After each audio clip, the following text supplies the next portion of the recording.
What's going on, everybody? We've got another rapid disc review for you. Today we're going to be taking a look at the Discraft Impact. It's not quite a new disc coming out from them, but it's new to me. I've never tried one before. Never really even heard much about this disc. I picked this up at Flight Factory just because I was browsing, saw it was something new, something I've never thrown before. It has a very interesting hand feel to it. It's almost shaped like a UFO, and it has these kind of crosshatch like ridges on the rim here. Apparently that's supposed to help with keeping the nose angle down, keeping it flying straight and true, minimizing low speed fade is what they say on the website. So the numbers on this bad boy are coming in at a 5.5 -2.2. I did throw it around a couple times the other day. Found out that it's a bit more stable than that. It kind of flies to me like a 0.1 or maybe like a -1.1, sort of like the Buzz. So as you guys see, we brought out a Buzz. I also brought out a Mako 3 and a Sea Turtle from Ocean Discs because I just like that disc. But we're going to give this thing a couple tosses out there,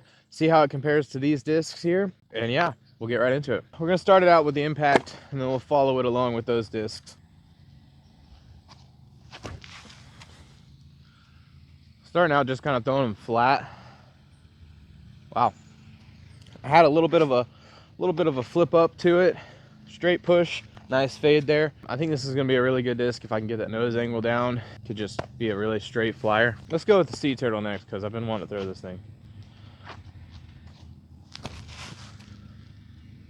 Okay, that Sea Turtle might be just a tick more overstable. I think this Buzz Saw might be a good comparison because this isn't the most overstable Buzz.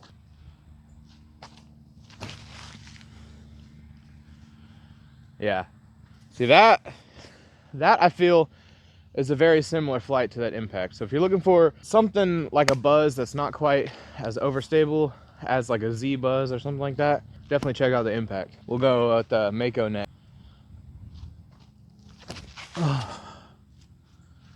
Mako, wow, very similar actually.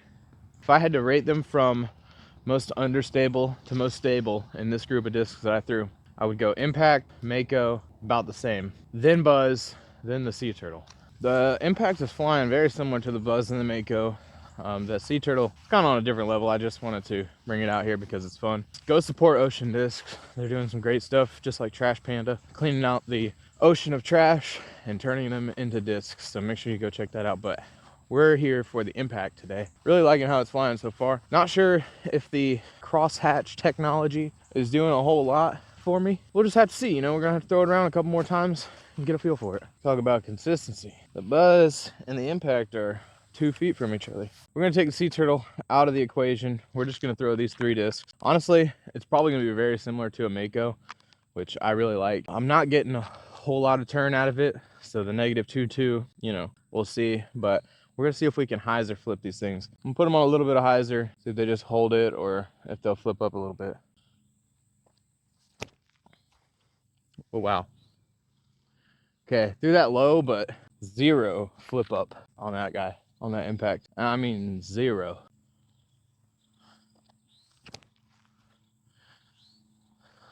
No flip up on that Mako either. Threw it on a lot of hyzer to be fair, but the Mako kind of like tried to flip up the whole way and just kind of glided the whole way down there. Now this Buzz, I know I'm not gonna be able to hyzer flip that. Baby flip up again like the Mako.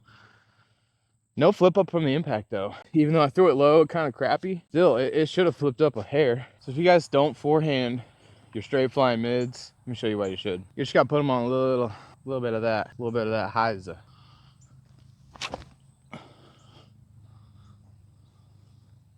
Okay, missed my line a bit, but that was gonna be an ace had I thrown it to the left. Let's do the Buzz.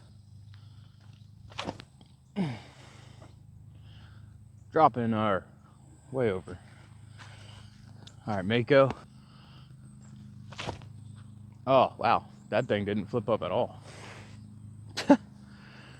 Wow, no flip up on the Mako that time. Interesting. For my last trick, we're gonna try to put these guys on a little anhyzer. Again, starting out with the Impact. On that forehand, the Buzz and the Impact again landed within 3 feet of each other. So very consistent discs there. I'd say this is very similar to a Buzz Saw. If you're looking for the flight of a Buzz Saw, but want a different hand feel, because not a lot of people like the Buzz, let's be real.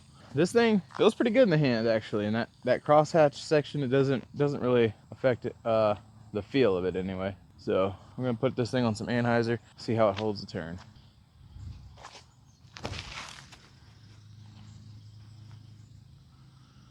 Yeah, holds the turn pretty good. Flattened out and just kind of panned out. Never really tried to fight back too hard. Let's see what this buzz do. Threw it into the tree, of course.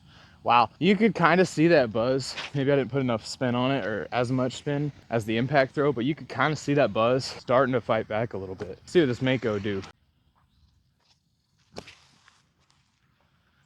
See, I threw that thing really nose up, so it's gonna try to fight back, but even on that nose up throw, still kind of panned over. So we're back over here to this hole. This is just the best straight flying mid hole. This is what I throw a buzz on anyway when I'm out here. So we're gonna throw the impact. Just straight this time, throw it flat. Okay, missed my line. Wow. I threw that very nice though. That thing was very nose down, very flat, and that thing was pushing straight for a long time. No chance of fading out of that.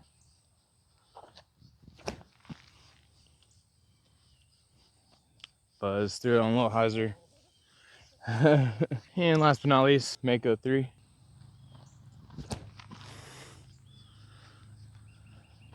Yeah. All great straight flying mids. They're all great. All right, you guys, that's gonna wrap it up for this review on the Discraft Impact. I really like the disc. I like how it feels in the hand. I really like how it's flying. It's flying just like my Buzz. One of my favorite, flights in my bag. I just love a straight flying mid, to be honest with you. Not sure if the crosshatch design on there on the rim is making any impact on the throw. I did seem to get some pretty good releases out of it and some pretty good throws with it. It's pretty interesting. We might have to experiment a little bit more with that, see how that does. You guys know me, I like bagging weird discs, and this is right on that weird disc level. So you don't see a lot of people bagging it, and it works pretty good for me. So we'll just have to see. We'll just have to see how it goes. We'll probably do some more experimenting with it, but that's gonna be it for this one. Hope you guys enjoyed, and make sure y'all like, comment, and subscribe, and we'll see you on the next one. Peace.